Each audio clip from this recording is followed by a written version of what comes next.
golfj.com.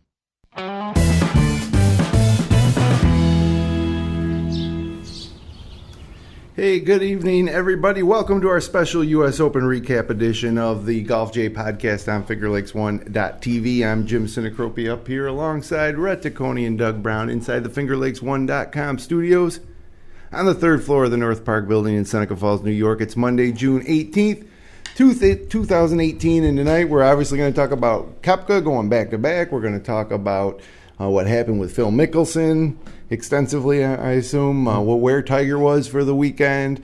Lots of stuff to talk about, including the Travelers coming up next weekend. But I think we got to start it off by just talking about what I think is the story of the week and kind of unbelievable is that the USGA got it wrong again. Did it again. I mean, it's unbelievable how many times these guys can screw up a tournament. And to me, it's taken the U.S. Open from my favorite major to probably my third favorite major and borderline fourth at this point. Right. It seems like we always talk about the USGA on Monday after the event, and they didn't disappoint us again. We should be talking about the winner or the golf, good or bad golf, but no, we're talking about the course conditions. It looked awful on television. I don't think it's a good representation of the United States. It's a shame. And it's a shame for Shinnecock as well. I'm a member. I'm upset. Great golf course, and it'll be remembered as, for the massacres that happened out there. My two kids and wife watching with me yesterday, and they're like, "Why does the golf course look like that?" Yeah. And I said to them, I had to pull up a picture. I said, well, this is what it normally looks like. And obviously tournament conditions are a little different. But it's always lush and green and just a beautiful place. Yeah. And, man, they just made it look like the ugliest place on earth to play a round of golf. But it also wasn't easy. No, it wasn't easy, and that's their intent. But when you lose the golf course, you've lost all credibility, as an organization. And I feel sorry for the members. I feel sorry for many, many people in the USGA. Yeah. There's a couple of them I don't feel sorry for, but it's a shame. Well, got some quotes here from some tour players that I'll read for you. Scott Piercy said, "I just feel like they disrespect these historic golf courses," and that's part of it too. I mean, they can't add distance. No matter how much distance you add now, it doesn't matter anyways, right, to these guys. Yeah. So they make it tougher by scalping the greens down and putting the pins on slopes where the ball can't stop. Right. Not the way that those greens were designed by at Shinnecock or any of these historic courses. Mark Leishman said they do what they want and they don't do it very well. As far as I'm concerned, there's no relationship, and he meant between the players and the USGA. Ian Poulter via Twitter said, "Thanks, guys. Did Bozo set up the course, or are the USGA going to accept responsibility or just say, if we had a mulligan? I would have liked about 6 mulligans today, but they're not allowed at this level." Pat Perez said, "They're not going to listen for one. Mike Davis thinks he's got all the answers." Sergio on Twitter said, "As a player and a golf fan myself, it's sad to see how one of our biggest tournaments gets ripped apart because the USGA can't figure out the right setup for the great golf courses we play." And so everybody is kind of in same consensus, is that they're doing it wrong. It's hurting the tournament, and it's disrespecting the golf courses as they were originally meant to be played. Right. Well, I think we're just waiting for the circus atmosphere to happen. You heard the thing about Bozo. But we're watching all week long waiting for it. Even though they guaranteed us, they got technology. 2004 will not repeat itself, right? And a sure thing Saturday afternoon on moving day, and everybody moved. Yeah. Some good, Way some back. bad, right? Depending on when you teed off. That's right. And they come out with a sugar-coated response about how they lost it, but they didn't. They said the morning and the afternoon the wind changed or didn't meet the forecast. They were out of control going in. Nobody wants to hear excuses anymore, especially after it's happened time and time again. The wind blows there every day. Right. Yeah, every day. Sure does. I mean, to change the pins and put them where they put them, to have the greens so as slick as they are, just they don't need to do that. I mean, these courses that they're going to, aside from last year at Erin Hills, was a newer course, and Chambers Bay. Chambers Bay is a big course, though, too. And had they just left that alone, I think that would have been fine, too. Right. You don't need to mess with these courses. Oakmont, they run like 14, 15 on the stimp meter. You don't need to put the pins in crazy places. Right. The rough at any of these courses, you don't necessarily need to go drastically overboard. Right. Real close to the fairways. It's just they're. I don't think anybody would complain about the rough, though. Like, that's the way classic U.S. Open courses always were. If anything, the fairways have gotten a little wider. Yeah. And, different players, like Koepka didn't seem to have much trouble with the rough. But nobody wants to show up and see somebody putt and miss a 5-foot putt and end up with a 30-yard pitch. Right. And then potentially repeat itself again. Because it's just not... So you got to question if it's a combination of the courses they're choosing and the conditions they're trying to create. Those greens were built in 1910 or something along those lines, right? It's an old golf course, right? And there's a lot of humps and bumps. But those greens were designed with green speeds in mind of probably 8 on a stimp meter, long before a stimp meter was invented. Now you start pushing 13 or 14, you got about 10% of that green that's usable, and the ball's going to go somewhere else, right? Yeah. I'm not encouraging saying we should make the green speeds 8, but they might need to make them more usable for that particular golf course. It's crazy to push it to the limit. No, absolutely. And lose it. Let's say that they made the green speeds a 13 instead of a 14. Then all of a sudden, I think that little difference is enough to keep the balls from rolling off the front when the wind blows the wrong way. Right. And they claim they slowed it down by a foot. They did it on Sunday. Yeah, they did. Yeah, that was his claim. And guess what? Sunday was some great golf, and it was still difficult. Par still was the barometer. Right. Yeah. And honestly, Thursday, Friday, I was thinking, yes, this looks like U.S. Open to me. Right. USGA, and you were right. They had all sorts of these little features that Fox splattered in the broadcast about the technology that they were using, and then sure enough, on Saturday, they just all exploded in their face and really ruined the tournament. Because the way I look at it, Dustin Johnson earned a 4-shot lead over the field, going into Saturday, but then he had to play a course that was probably average 5 strokes harder than the guys that played 3 hours before him. Yep. Totally agree. And so he loses his lead, and he just feel like this isn't how you determine a national champion. It became a survival test Saturday afternoon, and some didn't survive. Yeah, Koepka did in his defense. That's one reason why he ended up winning, but clearly a much, much more difficult test for those that played in the afternoon on Saturday than those that played in even late morning and early afternoon. No doubt. I hope they figure this out now, because next year they go to Pebble Beach, and it's a highly respected golf course in the U.S. Let Pebble Beach be itself. Let it play. Right? Let Shinnecock Hills be itself. Let Marion, let Oakmont, whatever. Let it be themselves. Because in June in Pebble Beach, it's going to be windy. It's probably going to be dry, right? The 18th green gets splashed by salt water and all that, but we can take care of that. Don't trick it up to where you can't play. Let it be green. Yes. Let the green stay green. Yes, because that's beautiful countryside out there. Just let the golf course speak for itself. The USGA needs to take a back seat to the golf course. And if the scores are lower, then so be it. That's because if you look, speaking of Pebble next year, you look at the highlights of Tom Watson chipping in on 17 against Jack Nicklaus. That was a lush green course, and the rough was super high and tough. But obviously, the equipment they're using today is much better. Right. You don't have to counteract that, I guess, by tricking it up. So remember Tom Kite chipping in on 7.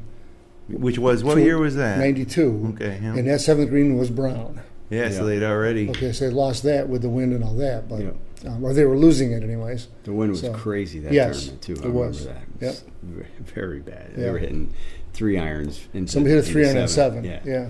107 yards. Yeah. So, full 3 iron, bang. But right into the hawk. The USGA, there's somebody on Golf Channel saying that the PGA Tour ought to take over the tournament setup for the USGA. These guys do it 37 times a year for the professional events. You don't hear they don't seem to lose one. No. Okay. With the USGA, every year seems like something's wrong with the golf course. Yep, they are certainly not experts at course setup, although they do set up for more than just the U.S. Open, but that's the one that you're for the best players, The one in that's the world. Most high profile. Absolutely right. It's sometimes it's rulings, sometimes it's the course setup. Aaron Hills didn't seem to have any problems.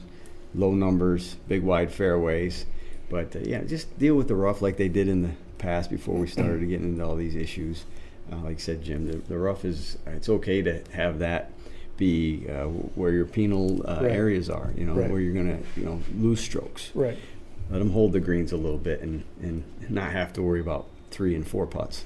Well, it's fair. You can, if you hit in the rough, you can pitch it out and then take your medicine. You can try to bite off a little more. You can chew, but with the way the greens are, you can hit a perfect shot, trying to be conservative even, and end up in the worst spot possible and make a bogey. You could hit a good drive, a perfect second shot, and make a bogey. Yep. Not right. Yeah. So anyways, I guess it's probably time we should talk about something amazing, I think, is that Brooks Koepka has won back-to-back U.S. Opens. And he did it on a wide-open course at Erin Hills that everybody said, well, Koepka can win a U.S. Open like that. That's not a real U.S. Open. Right. Then he comes back. This was a real U.S. Open, and he wins on this course. Yeah. And really, it was an enjoyable final round with all the names up at the top of the leaderboard. Tommy Fleetwood set the bar pretty early, shooting that 63 and putting that number at 2 over, which looked like it probably would win. And it would have if it wasn't for one guy, Koepka. And watching Koepka in the final round hold off DJ and Tony Finau and Berger and Patrick Reed all kind of nipping at him, and he just came through, and certainly a deserving champ. And we've obviously been underestimating him, I think, a little bit. Well, he was hurt for a while, so he missed the Masters, right? He did. He missed several weeks. I think 4 months. Year ago now, we had him on our radar pretty high. Yeah. But I think the injury did take him off that screen. But I think we've certainly respect his game and abilities. But he now, 2 majors. The only people, other players under 30 with to have 2 majors are Jordan Spieth and Rory, right? Rory, yeah. So I mean, something that Justin Thomas hasn't done. It's something that the number 1 player in the world, Dustin Johnson, had done. And who's the other guy that hasn't done? Justin Thomas. Right. The 2 guys that Jason have been. Day. He's not under 30, but right. So not only just winning the back-to-back U.S. Opens, which hasn't been done since Curtis Strange did it in 88 and 89. I was at Oak Hill in 89. And, but just to have 2 majors, period. Right. It's pretty amazing. So he's definitely in that mix of guys, and they just all seem to keep knocking each other out. Yeah. I don't know if we'll see any of them win 4 and 5 majors. I mean, look at Jordan Spieth, a guy like that. Right. They might not win a lot of majors because they'll all win some. They're also good. Jordan Spieth's got a nice 3, number 3. He's one major away from the Grand Slam. At 23. Yeah, he's got a ways to go. Rory's been 1 major away for a long time. Yes, he has. And that's the thing. It's like, Rory's been, what now, 6 years? How long has it been since he won his last major? I think it's been 5 or 6 years, yeah. Time flies, but you got him early in a bunch. Yeah. And then nothing. Right. Jordan got one last year, so he's, seems to be he seems to be good to be in contention or to get one every year at this stage in his career. Yeah. But there's so many good players. We keep going back to this. Tiger was so dominant back in the day, and there was really good players. I mean, Ernie Els, Vijay Singh, all those guys were phenomenal players too. The level he was at was just so different. These guys are at that. These guys are all at a high level, but there's a bunch of them that are at the same level. There's nobody just stepping out. Right. They're all competing for the same prize. Yeah. I like this guy too. He seems got a good demeanor. Mm-hmm. I think he's friendly enough with the crowd because he's not rude to the crowd at all. No. Doesn't seem cocky at all. Plays a good game, obviously. Yeah. I think he works hard. I think he's a deserving winner. I think he's going to be one of those fan favorites. Without being on Letterman show and all that kind of good stuff, but I think he'll be a fan favorite for a long, long time. Hits it kind of far too. He hits a long ways. Jeez. They just a good face for golf, athletic, handsome. Yep.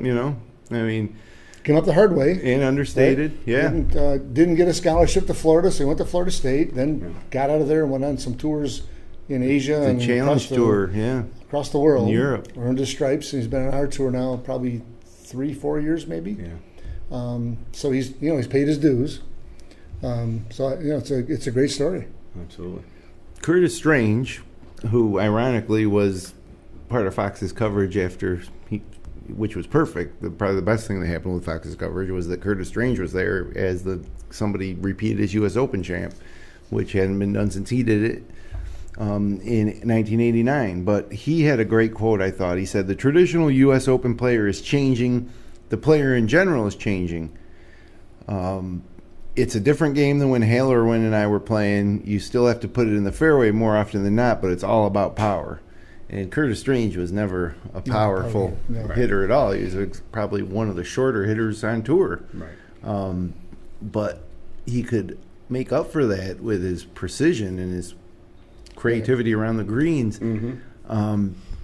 Now it's almost a prerequisite that you're going to have to be able to knock it out there 340 if you're going to win these big tournaments. And it's too bad, I think, because I think that's just one part of the game. Right, it's such a big advantage. Right. You go 340, you got a 9-iron from the rough, versus the guy 275 is going to hit a 4-iron from the fairway maybe, or something along those lines. Those guys will take that 9-iron all day. Yeah. It's more times than not you're going to get that 9-iron closer to the pin than the guy with the 4. Yeah, so and that's Dustin Johnson in a nutshell. Yeah. You know, when's the last time you saw Dustin Johnson hit anything higher than a 9-iron into a par 4? Right. Yeah. Like, I can't even remember. He hold the one to end the tournament last weekend, and from 175 or something, 180. And I can't remember what tournament it was that he was in a playoff with Jordan Spieth, and they both hit drivers, and Spieth I think hit a 7 or 6-iron, and DJ hit a sand wedge. Right. So, yeah, it's I miss guys like Curtis Strange. You won't find someone. I guess some of the closest guys that you could find to like that might be a Zach Johnson, maybe. But Johnson still hits it far enough, I guess, because you have to just even be on the tour now. Right. So he's probably a 285 guy, right? And Curtis Strange was probably a 265 guy. But back then, the average driving distance was probably somewhere around 280 something. Yeah. Probably the longest driver was 285 to 290 was the longest. I remember seeing how far. I was always impressed how far Davis Love could hit it with a persimmon. Yeah. And you thought he that was a bomber. You thought that was just going forever, and it wasn't even going 300 yards. No, not at all. And now, that would be 100 yards behind these guys. You're 300 yards, you're probably not even in the top 100 in the driving distance. Right. Everybody's a bomber. Yes. All right. Or what you say, and then there's some like elite bombers, yes. Dustin Johnson, but everybody's jacking it out there now. No doubt. And that's the other thing that's, I guess, is an improvement is that back in those days, the guys that hit it really long, you always said there wasn't a guy that hit it long and straight. Seemed, you either hit it long and not straight, or you hit it short and straight, and it was a nice contrast, I guess. But now these guys hit it long and straight. Yeah, guys like Koepka and DJ. You wonder how good of ball strikers they are, as far as if they had to use their 6-7 irons on a regular basis, like those guys did back in the day. How would they be? Would they come back to the field a little bit, or would they be, just as good as they are with? Well, I think they still got the edge, because if they're hitting a 7, the other guy's hitting a 4. Yeah, true. Versus a 9 or a 7 or a wedge or a 7, so the gap remains the same. Right. I think so. I would guess. I just picture DJ hitting persimmon wood. Could he swing it the same way he swings? I mean, he wouldn't hit it as straight. Part of the reason for the straightness is the technology, the bigger face. Right. Such a bigger, 3 times bigger. Yeah. Think about how small those were when we used to play. I know. You pull one out, it's shocking how small they really were or are. But you're right. And of course, the golf ball was different as well. It was a whole different world. And it never will happen, but wouldn't it be fun to see some tournament like in November, December, where they just say you're playing with technology prior to 1990. Right. I don't know if you can get new golf balls that way, but I'm sure for an event like that, they could custom manufacture something. Or, use today's balls, but use the persimmon woods, the blade irons, or just those products still exist. Right. Mm-hmm. I think a lot of people with a persimmon wood today would whiff. I mean, you'd look at it and you would be thinking that you're looking at a short iron. There's no way I can deliver that back there, and I would just get nothing but air. Seriously. Because you see people miss-hit the big ones. Yeah. Okay, on the inside or the outside, so... Right. You'd see more whiffs. Yeah, I think so. Be fun to watch. So... Yeah, and even taking the hybrids out of their hands. Mm-hmm. Yeah, that's a huge difference. And replacing them with 5-woods. Or some of the players would probably bring back the 1-iron or 2-iron. They probably which would. you never see that anymore. So a couple driving irons, though. They got some 3 driving irons that I think more mimic a 1-iron. It's a little bit thicker base to it. I'm not sure if the loft is really a 3-iron loft. It just has a number on the bottom of it. Right. But I think that's the logic on that. Is it's basically a 2 or a 1. Mm-hmm. And again, if you can hit that 285, I'm not sure why I'd carry woods if I was hitting that 285. But right. Well, that's another interesting thing I found myself thinking about when I'm watching the Open. Like, this is a 7,400-yard par 70, and everybody's teeing off with irons and hybrids off the tees. Yeah. Right. So, I mean, what's the point of stretching this stuff out? Right. You're not even making people use their driver if they don't want it. And I'm not even talking about guys like Dustin Johnson. I'm talking like everybody. Charlie Hoffman, and, just the average hitter was able to get away with hitting hybrids and irons off the tees. Well, they were searching for the level spot in the fairway out there, because some of those had some pretty good slopes in them as well. Unlike us, we always try to hit the drive as far as we can out there. They're still playing some strategic golf to get to that level spot, because they don't mind hitting a 5-iron to a green, because they know how far they're exactly fly. how far it'll go. Yeah. And we want to get up there about 30 yards, right? Yeah. And maybe from an uneven lie and all that kind of stuff, because we want the shorter shot. Absolutely. But overall, they like to be nice and level in the fairway. Yeah, it makes sense when you know where you can hit every club and exactly how far. Some of those holes too, if you were to hit a driver and you hit it maybe too far, you'd go right through. If it was really more length, you had to curve it left or right, and you hit it straight, you go right through the fairway into that bushy grass. So I think they were taking the odds-on shot. But again, they're going to hit a 9-iron into that green rather than a 5 or a 4. Yeah. So, well, it seemed at one point that Dustin Johnson was easily going to win this thing, his second major, his second Open, U.S. Open. But the tables turned.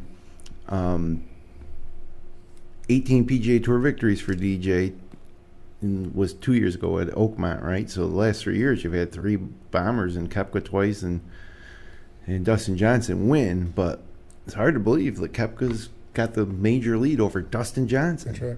And Dustin is not under 30 years old, right? No, He is. Well, how old is he? 35, 34? I was going to guess 32 or 3 Yeah, is my guess. But 32, 33. So it's just a real fluid situation here with the top players in the world. Well, Koepka's been moving up that list. Probably going to stay there for a long time. And then you'd have to say that the most promising European player might not be Rory McIlroy. It might be Tommy Fleetwood. He's having a heck of a year. Sure is. In the big tournaments and the regular tour stops, but second place, and again, that's got to be, first of all, to come out and shoot 63, you're like, all right, I feel great. I did everything I could do except maybe make that last putt on 18. Right. Then it makes the difference. But I guarantee you, when he went in the clubhouse, that in the back of his mind, he was thinking, I just won the U.S. Open. And then, they showed him a lot watching the footage. And, when Koepka made that bogey putt on 11, I think it was. Right. Great bogey. Yes. At that point, I think was the first time Fleetwood started to, worry. Yeah. And then, Koepka was unflappable. Mm-hmm. Even coming down, he hit that bad iron shot into 18, saved by the stands, grandstands, because if they weren't there, that becomes a much more difficult shot. Right. Yeah. Sometimes I wish we had grandstands, Backstopping. So, but he did play an incredible pitch, shot and played it perfectly, easy 2-putt and won it. But Tommy Fleetwood is fantastic, obviously. No question. When he posted +2, I thought at worst he's in a playoff. Yeah. Because those guys were still in the middle of the front 9 maybe, 5 or 6 holes into the day. And I'm looking at Fleetwood posting +2 with the way that, of course, they're calling for more wind and all that. I mean, 90% of the time, I think he's in a playoff where he wins. And the outright. pressure of being in one of the final groups. Right. And now you know there's a score, right? Because Koepka was 1 under par for a little while, too. He came back a couple more. But at 1 under, that's a safe 3-stroke lead. Now you come to the 18th hole. He had a 2-shot lead coming to 18, but what if that was 1, right? Yeah. You just never know.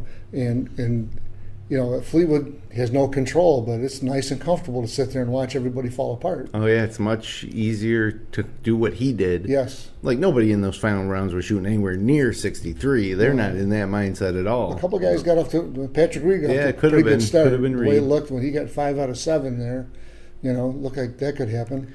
I was a little disappointed when we had the 4-way tie on Saturday and I found out that the final group was going to be Berger and Finau. Yeah.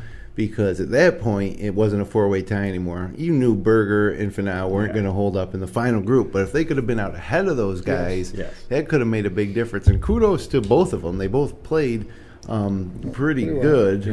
72. Berger was 73 and Finau was 72, right? Yeah. Berger really struggled with putts. Like unlucky. He was unlucky with some putts. But yeah, once, like I said, I saw those guys. In the final group, you almost discounted them. The final group was really DJ and Koepka. So I think that worked in their advantage. I think the same thing. If DJ and Koepka are in the final group, I don't think that they post the scores that they did. It's really hard being in the final group. So I agree. And then you got guys like, you say, Patrick Reed putting out an early charge and firing up the leaderboards. Andrew Schauffele looked pretty good for a while. And another European, Tyrell Hatton, with a tie for 6 finish. Stenson was right in there like he always is. And everybody's darling was Justin Rose in a top 10, but never was in contention really. Never got that putter going. Webb Simpson got off to a pretty good start yesterday as well. Right. I think he birdied 4 of the first 7 or 8, and then he tapered off. And he also finished in the top 10, tied for 10th with Justin Rose. And then I think one of the bigger surprises is Zach Johnson's been written off a little bit because he had a bad year last year. But, on this golf course to finish tied for 12th, I thought was pretty impressive. So don't be surprised, at Carnoustie maybe to see Zach Johnson, or again at Augusta next year. So he might not be done. So some other storylines, I guess, from the tournament. We talked about Patrick Reed, but for a moment there, you thought, "Wow, Patrick Reed, Grand Slam champion, maybe win them all." Oh, God. I mean, and it seemed just perfect for him too, because he was under the radar because nobody wants him to win. No, so nobody wants him to win. But yeah, he's a good player, I think. Definitely. And then a couple other storylines heading into it. Ricky Fowler. This could be the year Ricky wins his major. This could be the tournament right here at Shinnecock. He loves Shinnecock. This course is made for him, right? Nice 84 third round. But he came back and beat that score by 19 shots on Sunday with a 65, which, by the way, just shows you how ridiculous the USGA is that a player could have a 19-stroke turnaround from one day to another. On that course, and it wasn't because he was hitting balls in the water. So that was too bad. No, I mean, I was one of those guys that thought maybe Ricky. I don't know what to think going into like the next couple majors, especially at Carnoustie. Like Spieth, McIlroy, Day, Fowler. They were terrible. They got beat by amateurs, a firefighter from Massachusetts. Right. Yeah. And knowing, the game of golf, that firefighter from Massachusetts can practice and play a lot of golf, but he's not working at it like it's his job like these guys are. So it's amazing to me that these guys could just, get dusted by him, by an amateur. Wow. Cool. Before we get into Mr. Mickelson and some of the other stuff, cool little story. One of my former bosses a while back in Florida, her son was actually an amateur in the Open this week. Last time I saw him, he was like 3 years old, this high, and he plays at Georgia Tech. Tyler Strafasi. He almost made the cut. He was at the cut line, I think, going into 17, and I think he had a couple bogeys. He ended up plus 10. But it's pretty neat to see 12, 13 years ago, the last time I saw the kid, he was a little tight, just running around, messing around, didn't know what the heck he wanted to do. But his mother played golf at University of Florida, and his dad's a very good golfer too. And so, kudos to him for making the U.S. Open, and good luck to him at Georgia Tech. Yeah, not bad. Not bad. Pretty cool. I didn't even know he made it, and then all of a sudden I see his name on the leaderboard on Friday, just creeping up there like they were talking about amateurs, and he may make the cut. And I'm like, wait a minute, is that the same guy? So I had to Google and make sure it was, and it certainly was. It was crazy. That's good. Yeah, it's cool. So, two names that we haven't talked about hardly at all that we got to talk about, and we're going to save Mickelson for last because of what happened with him on Saturday. But Tiger Woods, heading into this, a lot of guys were picking him.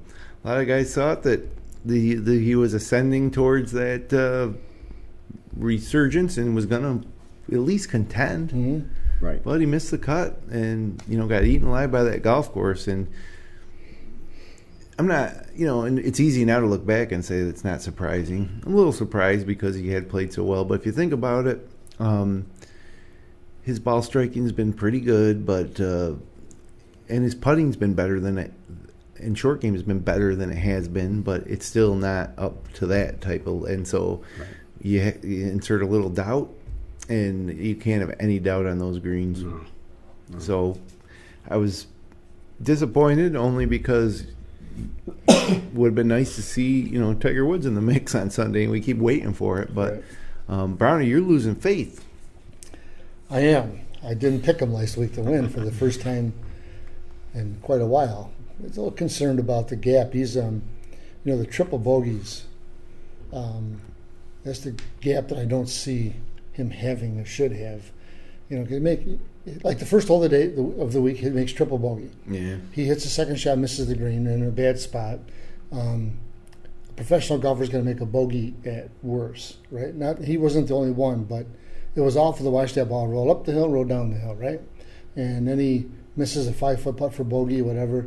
Terrible start. Then he comes back with a bogey on number 2, which was a 252-yard par 3 anyways. But it's just a horrible start, and if you're not what you used to be, that's just a place you don't want to get to early on, right? Yeah. And if he could have finished a +4, which it looked like he could because he was grinding for a while. Did okay till like 13, 14, 15. It wasn't so bad.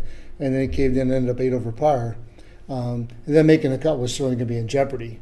And it was. Obviously, he missed the cut. But I just, he's obviously not the player that he was.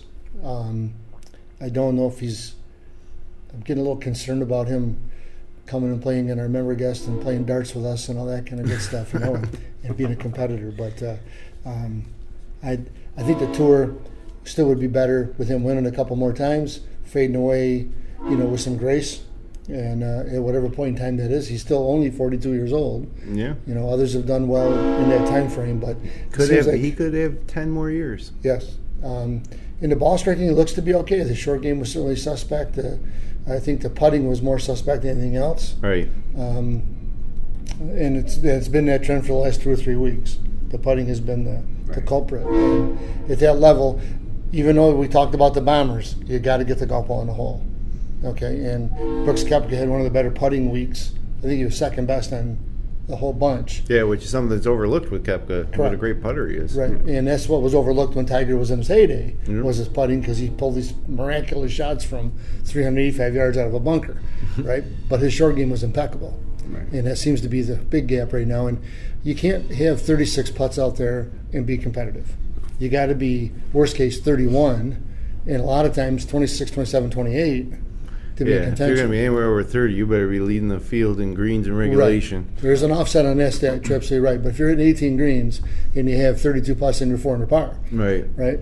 But if you hit 11 greens and have 32 putts, you're probably going to shoot 73 or 74. So, and especially on this kind of course where you're going to have to make 10 to 15 foot par and bogey putts. Right. Everybody in the top 15 here, I'm sure, made at least 3 to 5 10-foot bogey putts during the week. Right. And so Tiger seems to be physically back. Yes. I think the rest is mental. And it's going to be in I think that if there is a shot for him to win another major or win some high-profile events, something's got to click in his mind with the putting. He needs to go into a tournament thinking that he's the best putter in the field, and I guarantee you that he doesn't think that at all if he was to tell you the truth, what he really thought. Do you guys, how much do you guys factor in age? I know we say he's only 42, but if you look at the group that's out there now, many of them in their low mid-20s, low 30s, all the top guys, you don't see many of the 40-somethings on a regular basis winning events anymore. Right. Like the best finish this week was Stricker, 20th. He's 51. Yeah. Right? I mean, you go through the list, Brian Gay, I mean, Baddeley might even be. Zach Johnson probably was the oldest finisher in the top 15. You know, Poulter's still in his 30s. But Phil had some good years after turning 40. Phil's Sure. 48 now, I believe. But these guys weren't here yet then when he did that. No You know doubt. what I mean? There's no doubt there's a pool of better players overall. Like, it just seems like the guys, minus Tiger when he was young, they're better earlier now. Yeah. And it's tougher for the guys who have been around a lot longer to, make a bigger impact than they used to. Right. But if Tiger got beat by 2 or 3 shots, we'd say he just got outplayed this week. Sure. He's missing the cut. That's a whole different world. And Phil won at WGC Mexico this year against a really good field, and he is not a physical specimen. When I look at Tiger, I don't think he looks old. No, and I don't mean it that way as far as like they feel old or they look old. I just feel like, I don't know, it just seems like there's so many more young guys out there. I just don't think that even Phil, him, Stenson, those guys just aren't going to win as much as we think or want them to. Stenson anymore. wasn't far off. Right. Stenson had a good week. How old Stenson? They do have good weeks here and there. Could be high 30s anyways. He's been around a while. I want to say he's in his 40s. He could be. I just don't know if I just think everybody wants to see Tiger and some of those guys because of the emotion they brought to the game. The passion that he has when he's fist pumping and the crowd's going nuts. Right. With these young guys, they don't necessarily do that as much. They kind of just most of them. Jordan Spieth does a little bit on some big shots, but they're all pretty laid back and they just kind of go and play and do their thing. They don't bring the entertainment value per se. They all just bomb it. I agree with you there. I think that we all want him to do something that maybe he's not going to do anymore. Right. And I think he will win again. I think he's still at that level where he could win tournaments once he gets it all squared away. Right. And then Phil obviously won this year and had won a major 3 years ago. Right. But I just don't know if that does it matter, or is it just a phenomenon of so many more younger players that are so good so early and I think if he didn't have that gap from the 2008 U.S. Open to now, and he had just a natural fadeaway, he probably would have won, I don't know, let's say 4, 5, 6 more tournaments, something like that, maybe a major or 2, because now he's got like 80 tournament wins overall, and the record's 82. He's not getting that. Right. He's got 14 majors. The record's 18. He's not going to get that. But he fell off the map for so long. Yeah. So I think we would expect a natural fall off, because when Nicklaus won the Masters at 46, it was unexpected. Sure. But he hadn't gone away. Right. He was still playing. But he was fading away. And he looked like an old man. He did. He had the belly and the Pillsbury Doughboy. Yeah, compared to some of the younger guys at that time were like, Tom Kite or who was a young. Well, Greg Norman was the guy who beat in that Masters, who was a young man at that time. Right. Nick Faldo was a young man at that time. And we put so much pressure on these guys to keep winning majors, but Nick Faldo was the best player in the world, and he had a short window. He didn't win until later on, and he was really getting ridiculed across the pond there about all the work he put in and all that, and in fact he had a nickname of Foldo. Right, that's right, Foldo. Then all of a sudden he wins 3 Masters and 3 British Opens, and he's Sir Nick Faldo. He did that in 3 or 4 years. I mean, it was amazing. Right. It was always him and Norman, it seemed like, or him and Nick Price. Yeah, you're right. So Phil's the oldest guy on tour this year to win. Probably by far. Yeah. Oh, yeah. I mean, everybody else is in their 30s and 20s. But like a lot of again younger, new guys that are just kind of taking up space, I guess. The difficulty for Tiger is really going to be, first he's got to obviously solve a couple issues. But there is a nucleus of 15 or 20 guys that are very, very good and very, very young. And in any week, they're not all going to play bad. Right. There's going to be 12 of them making the cut at all times, or 15 of them making the cut, right? And so there's a bigger. He always talked about going into Sunday, not how far behind he was, how many players were between him and the lead. Right. Well, now if you get those 12 guys in front of you, they're not all going to cave in. Right. Yeah. You got 2 guys in front of you, you got a chance. Say 4 or 5 back, right? But you get 4 or 5 back with all 12 of those guys in front of you, you got no chance. Somebody's going to play good. So unless you go shoot 61, which is really remarkable in that case. So, but I'm not going to stop pulling for him. No, it's better when golf's much better. It really stinks when he's not playing the weekend. It does. Love him or hate him, which is a lot of ways sports are. Sure. Like the Dallas Cowboys or not, like Notre Dame or not, like Syracuse or not. New England Patriots. There you go. You want a good topic. You want to see good. You want to see talent Yes. play at the highest level. It's Yes. just like you like or don't like LeBron, you want to see him in the finals because he's going to make it entertaining. Right. Tiger, you want to see him playing. You Right. want to see Phil playing, like or not.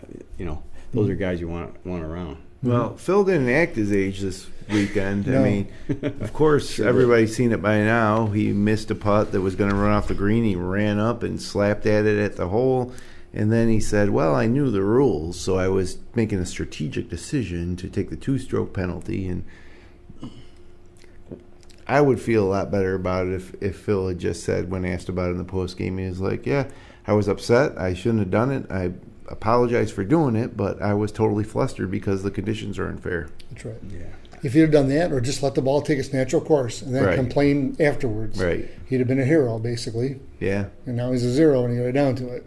Yeah, I mean, a lot of people. I've heard a lot of people today say, "I always like Mickelson, but I think that So some people are turning on him a little bit now, and yeah, you're not going to get. I don't think you're necessarily going to get sympathy from the average American viewer. The guy's a multi-bazillionaire and plays golf every day, and everybody else in the field, nobody else did that. They all took their medicine, and so I thought that was really surprising. Number one. From a guy who is an elder statesman, like you'd expect that from Rory Sabatini, or I wouldn't even be shocked if someone like Patrick Reed or just Jordan Spieth did it. Right. But for Mickelson to do it, it's a John Daly move all the way. Oh, yeah. Right. And so that's who Mickelson's. And we laughed about it when he does it, right? But Mickelson's. He wasn't the ambassador that right. Mickelson allegedly is. Right. Mickelson's more, more of the game's spokesperson, so to speak, and people look to him. Through Ryder Cups and President's Cups, they look to him for responses and look to him for direction, and that's just not the behavior becoming of somebody like that. I think he should have been disqualified. USGA fully had the right. They didn't. I think they really messed up on the ruling. Botched that one too. Because it was probably Phil Mickelson, which rules are supposed to be name proof, right? Right. Could have been, and somebody else might be suspended from the tour if it was a lesser player. Yeah. Because there's some rules in there about behaviors and all that kind of good stuff, right? But again, it's Phil, so he'll probably skate on that as well. But it's a bad example of golf. He basically wanted to take his ball and go home. Yeah. Like a third grader who, I don't know. Yeah, pretty much. Play his way, Yeah. And then he lied his way out of it in the press conference and joked about it during the press conference. Some witnesses there, the standard bearer made a repeat of his quote, and I don't remember what it was, but he basically said at the green, I knew where I was going to go, so I just wanted to stop it. Right. Okay? But he never said afterwards, he never said that afterwards. He wanted to invoke Rule 14.5. Right. Well, if you knew the rules so much, you could declare an unplayable lie anywhere. Right, and return it and hit the putt again. The other thing, let's not forget, he hit a bad putt. Yeah. Oh, it was horrible. It missed it 2 inches to the right, and he hit it like 5 times as hard as he needed to. Yeah. So he almost made it coming back. He did. So he didn't know the rules. He got all that stuff after the fact. Damage control's horrible. It's awful. He's whined about stuff in the past. He's a whiner. Done There's no silly doubt. stuff. How about after that Ryder Cup when he threw Tom Watson under the bus immediately? I mean, unfortunately, yes. He's an ambassador to the game, but he's also, he's somewhat of a prima donna. Yes. Or a lot of a prima donna. We'll call it what it is. Yep. He likes things perfect. He likes playing on courses that are, perfect. And, yep. He's a great player. Yep. One of the best of all time. But I don't think this goes away. That was a. This doesn't die. This carries No, especially when he gets over the other side of the pond for the British. Those fans should let him hear it, probably. Or the Ryder Cup in France. Oh, He's in fuel of the fire. Oh, yeah. And here's a guy who missed last year's U.S. Open. He's trying to complete the career Grand Slam. Went through his daughter's graduation so far almost the full year. We've been hearing about how great Shinnecock suits Phil's game, and this is going to be the one. And it wasn't even close. He wasn't even a factor. No. So... Hey. And unfortunately, we're talking about the wrong stuff because we should be talking about Brooks Koepka entirely, and we're talking about the USGA and Phil Mickelson. Yep. So we're running out of time here quickly, but Fox's coverage, what do you guys think? Your favorite network to watch golf on? They do a good job with football. Right. I don't watch NASCAR. I don't watch it, but I listen to. If you turned your head and just listen to Joe Buck talk, you could picture the Cowboys playing the Packers on Thanksgiving Day or something like he that. Doesn't need to be the lead analyst. I just don't think he does. I mean, get a golf guy. It wasn't even the commentary and the personalities they had. That wasn't my gripe. My gripe was that it just, you weren't watching the golf. You were just constantly distracted by all the noise. Yeah. Like they had microphones everywhere. Well, that's great and all, but that means you pick up every swear word, so you hear the audio cut off. Like once every 2 minutes, there's an audio of silence, but you can hear the announcers talk over it, which sounds even worse. Right? Because then you realize that the announcers are in some room somewhere, not even on the course, looking at a monitor. Mm-hmm. And so it just totally takes you out of the immersion of the whole thing. And I don't need to hear the ball go in the cup. I know what that sounds like, and it's an annoying sound to hear. It's just...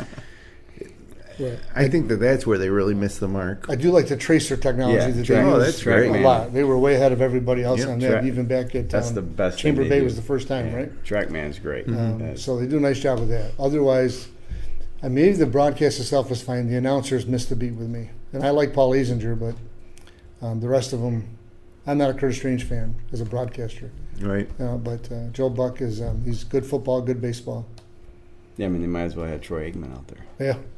Joe Buck, his level, he just, I don't know. Jim Nantz with CBS just loves golf and, just loves all the tradition of golf and all the cool nuances of courses and things like that. So he just brings an element to it that, I guess we're used to. And Johnny Miller's very critical. We're spoiled by those guys. Yeah, Johnny's very critical, but he's also, a major winner, and he has a lot of credibility in the golf world. So you kind of take him, he gets on the players, so you appreciate that a little bit too, that, so somebody's calling him out on stuff. Joe just doesn't have a history with it, and he's kind of very vanilla. And so I don't think Azinger can't really play off him, because I thought Azinger and Faldo and Tirico, when they used to do the Open coverage with ABC, the three of them were awesome. Right. And they played off each other well. And that's because Tirico is the referee, I guess. He's you need that guy that graduated from Syracuse in there. There you go. but they had great chemistry. They played off of each other. They didn't agree with each other all the time, and they called each other out on stuff. But it was good banter back and forth while you were watching the golf. So I think they just haven't been able to get that combination right. And I think Joe Buck needs to not be. Yeah, surprised give him a weekend off. Surprised they haven't found anybody from some other station how they got this U.S. Open contract. Right. Of course, the Golf Channel is owned by NBC now, so that's going to be a tough nut to crack. Any of those guys. You think there's got to be an upgrade somewhere? Yeah. It's the same thing as the USGA. They don't prepare a course every week, and Fox doesn't broadcast golf every week like these other guys do. So if Fox wants to really get into the game and not just do USGA events, then they need to, get some more regular tour events on the schedule. Yeah. Get the John Deere Classic or something like that. Yep. But real quick, Koepka played a TaylorMade M3 driver and M2 3-wood Nike Vapor Fly Pro irons, so you can't get those anymore. No. Wonder how long he'll go, right? They'll be worn out here pretty soon. Yeah. Yep. He's got Titleist Vokey wedges, spin milled 7, 52 degree, 56, and a 60. And he putted with a Scotty Cameron T10 Select Newport 2, which is a fine putter. Moving ahead now. Good mix. You're going to find one of the best tournaments to follow a major that you can have here at the Travelers in Cromwell, Connecticut, TPC River Highlands. 49 golfers who were at the U.S. Open will be in Connecticut this weekend for the Travelers. And here are some names. I mean, the Travelers in TPC River Highlands tournament just never was like this, but it's become a premier event. Good spot on the schedule. Jason Day, Brooks Koepka, Rory McIlroy, Jordan Spieth, DeChambeau, Paul Casey, Xander Schauffele, Ryan Moore, Mark Leishman, Charlie Hoffman, Webb Simpson, Justin Thomas, Daniel Berger, Patrick Reed. I mean, is this another major championship or World Golf event? No, it's the Travelers. It's good for fantasy. Yeah. But having gone there last year to that tournament, it's got a different feel to it. I think it's just they do a great job, and it's really well supported by the community in Connecticut, and I guess it's close enough to some metropolitan areas where a lot of people make the trip, and it's a fun course. It's a real fun course. Not like they're going to have a lot more fun than they had at Shinnecock. I'll put it that way. Sure. They're all going here just to kind of get back to their reality. Learn how to fix ball marks again. Yeah, right. No doubt. And I think that'll be back on CBS, so we got that going for us too. And then I don't know if you heard the news today, but 3M and the PGA Tour announced an agreement to bring an official PGA Tour event to the Twin Cities in Minnesota. Beginning next summer in 2019, hosted by the nonprofit 3M Open Fund, the 7-year deal will bring the world's top golfers to TPC Twin Cities in Blaine, Minnesota for a new FedEx Cup season event. More details to come. Does that eliminate one of them, or do they? Well, their schedule's coming out, and there's going to be some eliminations, and there's going to be some movement, and I personally like the fact that you're going to go to Minnesota, in the middle of summer where it's more bearable. It just, the temperature-wise, it makes sense to incorporate some more northern courses. Yeah. So I think that's pretty good news. And it's another TPC course. It seems like we're adding a lot of TPC courses. It seems like every other week you're playing a TPC course. Generate income for the TPC courses. You're probably right. Get them back. Especially online. in Minnesota, they have a short season. I know there's been a handful of those that have closed recently. Coming up in just, we got 1, 2, 3, 4, 5 weeks now. It's the British Open, so we got British Open odds. And the favorite to win is the number one player in the world, Dustin Johnson, at 12-1. These were adjusted after the U.S. Open, by the way. Brooks Koepka, 20-1. So it's just kind of funny, that there could be that big. But that's how people will bet. And Rory McIlroy and Jordan Spieth are second at 14-1, which they both played awful. And Ricky. And they both are playing awful. Yeah. Fowler's at 16-1. Justin Thomas, the number 2 player in the world, is 16-1. Rose is 16-1, playing in his side of the pond. And Fleetwood, 20-1, same as Koepka, and John Rahm at 20-1. So, and also Tiger Woods is 25-1, which I don't know if that's good money. You gotta like Fleetwood going into that. I mean, it's early, but two. Was it? Did he was runner up at the Masters too? Was he? 2 runner-ups, or he's top 5? I want to say. I know he was top 5 for sure. I don't know if he came in second or not, but I know Ricky came in second, right? He made the late charge. But anyways, you gotta like how he's playing. He's been playing great all season long. He's had a good 15 months. Yeah, absolutely. John Rahm at 21 too is a little surprising. We were talking about him coming in. And again, we talk about this stuff in retrospect. John Rahm doesn't have the temperament to handle that stuff at Shinnecock. In retrospect, you just realize that we should have discounted him right off the top. Maybe a little better off at Carnoustie. But 20-1. And then Henrik Stenson, who's won the Open, is 25-1. Jason Day is 25-1. Just always interesting to me how these odds play out. They seem to be made by people who aren't paying attention. But Jordan Spieth is the defending British Open champ, and so I guess 14-1. But they must not have watched they must not get Fox over there. Yeah, must be. They're lucky. So, anyways, we are coming up on a interesting time of the year that kicks off with the Travelers on CBS. Then we head to TPC Potomac at Avenel for the National. Kyle Stanley defends his title. It used to be the AT&T AT&T National. National. It was Tigers tournament before. Yeah. Right? That's on CBS. Then the Greenbrier, White Sulphur Springs, West Virginia, the old white TPC course. That's on CBS. And then we were talking about TPCs. The next week, John Deere Classic, TPC Deer Run. So we got 4 TPC courses in a row before they head over to Carnoustie. Yeah, or some players go to the Barbasol. And that's going to be on NBC. So it is, and as far as the podcast goes, we're definitely going to be back for a preview of the Open Championship and probably one show in between there somewhere. But we'll take a little midsummer break here because it gets hot up here in the studio, boy, in the summer, doesn't it? You got to turn the AC off. Wow. But yeah, nice part of the season here, and once the Open hits, then we're looking at the PGA, and then it's almost like straight through fall. FedEx, Ryder Cup, big fall. So a couple, a 3-hole-in-ones to report here from the past week locally. Scott Pritchard 1 week ago tonight, hole-in-one on 12 at Seneca Falls Country Club. Sarah Ferrara on Saturday, hole-in-one on the same hole, number 12 at Seneca Falls Country Club. Craig Sessler tonight at Big Oak during the, or it was this afternoon, it was during the cancer tournament at Big Oak.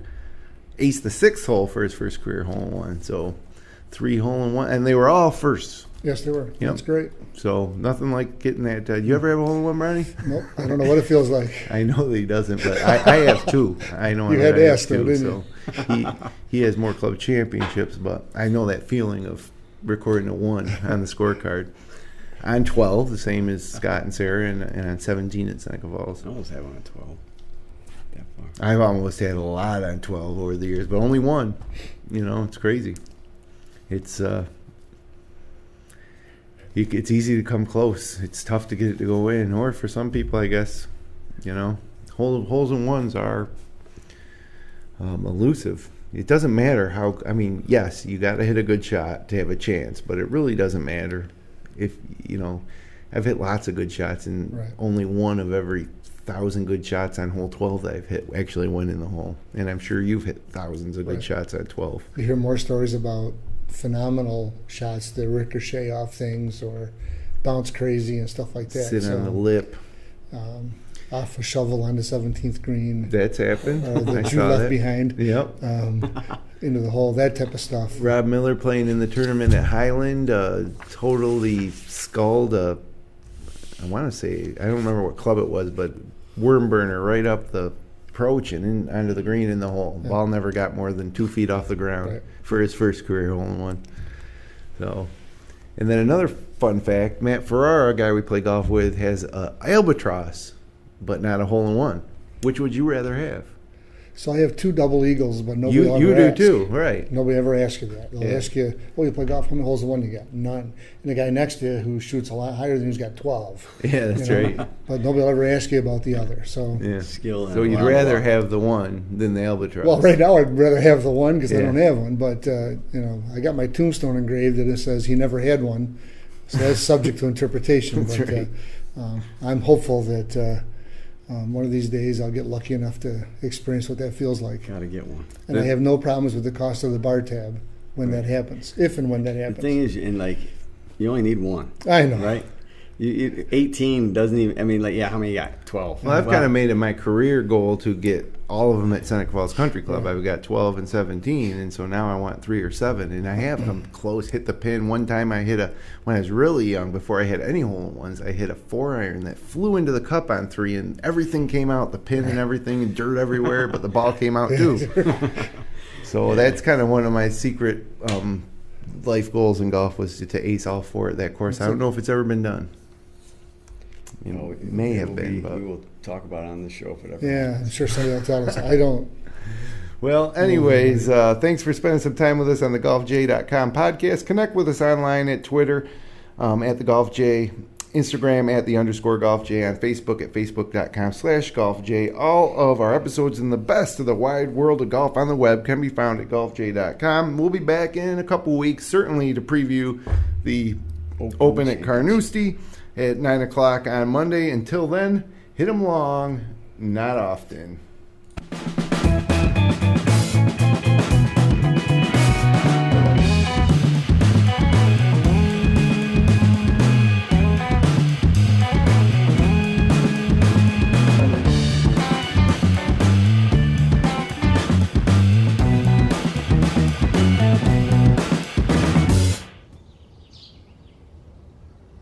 golfj.com.